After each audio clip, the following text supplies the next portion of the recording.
सुबह से शाम तक जब काम करोगे, सुबह से शाम तक जब काम करोगे, पिया हमारा से बोलो कहिया प्यार करोगे। हो पिया जी हमारा से बोलो कहिया प्यार करोगे। तर से ये जवानी इजहार करोगे। हो पिया जी हमारा से बोलो कहिया प्यार करोगे।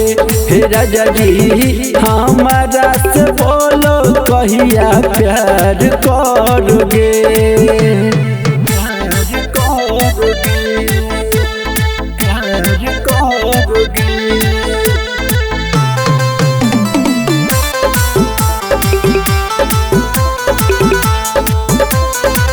रहना जब बहरे था तो कहेला हमको लाए हैं, रहते हम कुंवारे राजा जी कहेला शादी रचाए हैं।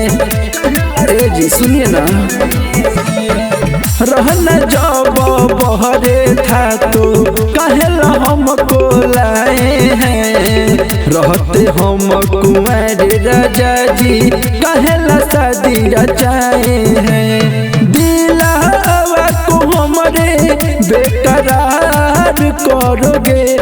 राजा जी हमारा से बोलो कहिया प्यार करोगे। पिया जी हमारा से बोलो कहिया प्यार करोगे।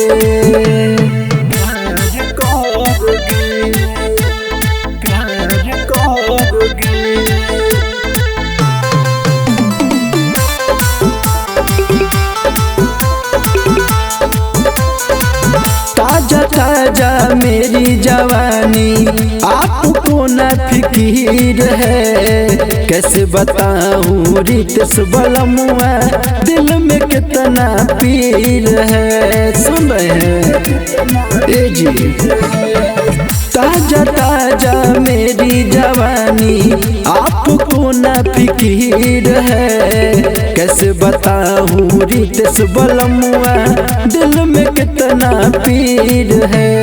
पैसे का कपिया जिया चार डालोगे।